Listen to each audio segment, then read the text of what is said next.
اسی طرح ایک بہت ضروری سوال یہ بھی ہے کہ کیا دوران اعتکاف مرد اور عورت موبائل استعمال کر سکتے ہیں؟ اسی طرح ایک سوال ہے کہ کیا مرد گھر میں اعتکاف کر سکتا ہے؟ اسی طرح ایک سوال یہ بھی ہے کہ خواتین کے اعتکاف کے دوران اگر ان کے ایام مخصوصہ شروع ہو جائے تو پھر اس صورت میں ان کا کیا حکم ہوگا؟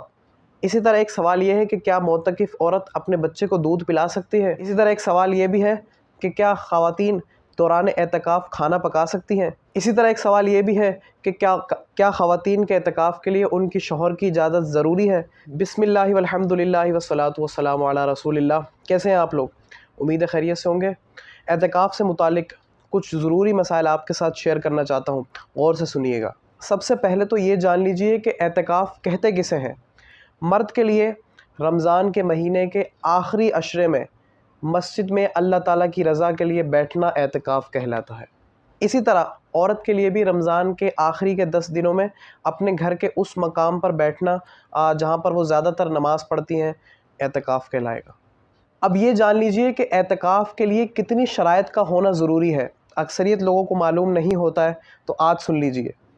سب سے پہلی شرط ہے مسلمان ہونا، دوسرا عاقل ہونا، اس میں بالغ ہونے کی شرط نہیں ہے، تیسرا جنابت سے پاک ہونا، چوتھا حیض و نفاس سے پاک ہونا، یعنی وہ عورت جو حیض و نفاس سے پاک ہو، پانچواں اعتکاف کی نیت ہونا، اور چھٹی سب سے ضروری یہ کہ جتنے دن بھی اعتکاف میں بیٹھے گا اتنے دن روزے سے ہونا، یعنی اعتکاف کے دنوں میں اگر اس کا روزہ جائے گا تو اس کا اعتکاف بھی چلا جائے گا۔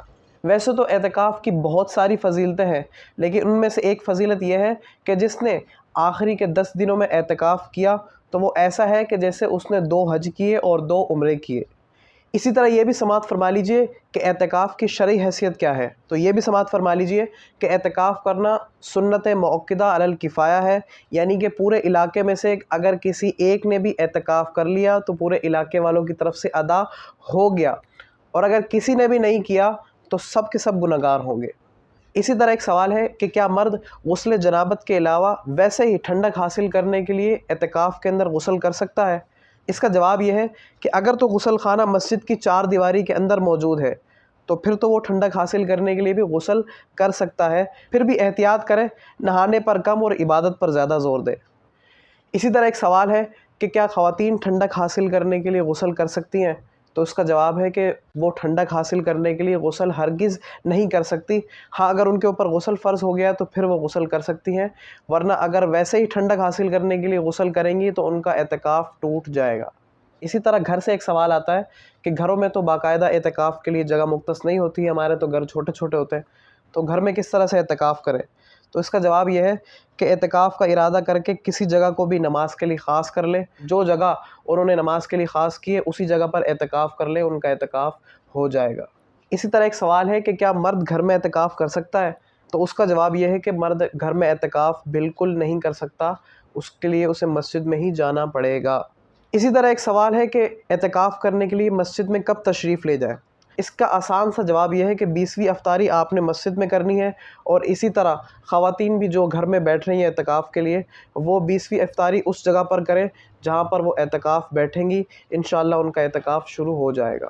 اسی طرح ایک سوال یہ بھی ہے کہ خواتین کے اعتکاف کے دوران اگر ان کے ایام مخصوصہ شروع ہو جائے تو پھر اس صورت میں ان کا کیا حکم ہوگا؟ اس صورت میں اس کا جواب یہ ہے کہ عورت کے حیض کی وجہ سے ٹوٹنے والے اعتکاف پر صرف 1 دن کی قضا لازم آئے گی، جس دن انہیں حیض آنا شروع ہوا۔ اسی طرح ایک سوال یہ بھی ہے کہ کیا خواتین دوران اعتکاف کھانا پکا سکتی ہیں؟ تو اس کا جواب یہ ہے کہ اگر تو ان کے گھر میں کوئی ایسا فرد موجود نہیں ہے جو کھانا پکا سکتا ہو تو اس صورت میں تو وہ کھانا پکا سکتی ہیں، مگر کھائیں گی وہ اسی جگہ پر بیٹھ کر جہاں پر وہ اعتکاف میں بیٹھی ہیں۔ اسی طرح ایک سوال یہ بھی ہے کہ کیا خواتین کے اعتکاف کے لیے ان کی شوہر کی اجازت ضروری ہے؟ تو اس کا جواب یہ ہے کہ جی ہاں، خواتین کے اعتکاف کے لیے ان کے شوہر کی اجازت بہت ضروری ہے۔ اور دوسرا سوال یہ ہے کہ اگر شوہر نے ایک دفعہ اجازت دے دی تو اجازت دینے کے بعد وہ کیا دوبارہ روک سکتا ہے؟ تو اس کا جواب یہ ہے کہ وہ اب دوبارہ نہیں روک سکتا۔ اگر شوہر نے ایک دفعہ بیوی کو اجازت دے دی ہے اعتکاف میں بیٹھنے کی تو اب وہ اعتکاف سے بیوی کو نہیں روک سکتا۔ اسی طرح ایک ضروری مسئلہ یہ بھی ہے کہ خواتین نے اپنے اعتکاف کے لیے جتنا ایریا مختص کیا ہوا ہے اس ایریے سے اگر باہر نکلیں گی بلا ضرورت تو ان کا اعتکاف ٹوٹ جائے گا۔ اسی طرح ایک سوال یہ ہے کہ کیا معتکف عورت اپنے بچے کو دودھ پلا سکتی ہے؟ تو اس کا جواب یہ ہے کہ اسی جگہ پر بیٹھے ہوئے، جس جگہ پر وہ اعتکاف کر رہی ہیں، اسی جگہ پر موجود رہتے ہوئے اپنے بچے کو دودھ پلا سکتی ہیں۔ اسی طرح ایک بہت ضروری سوال یہ بھی ہے کہ کیا دوران اعتکاف مرد اور عورت موبائل استعمال کر سکتے ہیں؟ تو اس کا جواب یہ ہے کہ بقدر ضرورت موبائل استعمال کر سکتے ہیں، لیکن پھر بھی نہ کرنا بہتر ہے۔ اسی طرح ایک ضروری سوال یہ بھی ہے کہ کیا مسجد میں بیٹھے ہوئے معتکفین حضرات کو اپنا چہرہ چھپانا ضروری ہے؟ تو اس کا جواب یہ ہے کہ اس کا اعتکاف سے کوئی تعلق نہیں۔ ہاں، وہ چہرہ اس وجہ سے چھپاتے ہیں کہ اگر وضو خانے میں جا رہے ہیں یا واش روم جا رہے ہیں تو عام عوام الناس کو پتہ لگ جائے کہ یہ اعتکاف میں بیٹھے ہوئے ہیں، تاکہ انہیں کوئی روک کر ان سے کوئی فضول گفتگو نہ کرے۔ اسی وجہ سے وہ رومال پہن لیتے ہیں اکثریت معتکفین حضرات، کہ تاکہ ہم پہچانے جائیں کہ ہم اعتکاف میں ہیں، تو ہمیں کوئی چھیڑے نہ اور ہمیں کوئی روکے نہ۔ ویڈیو اگر پسند آئی ہو تو اسے ضرور لائک بھی کیجیے گا، شیئر بھی کیجیے گا، میرے اس چینل کو سبسکرائب بھی کیجیے گا، اور رمضان المبارک کے اس خاص مہینے میں مجھے اپنی دعاؤں میں یاد بھی رکھیے گا۔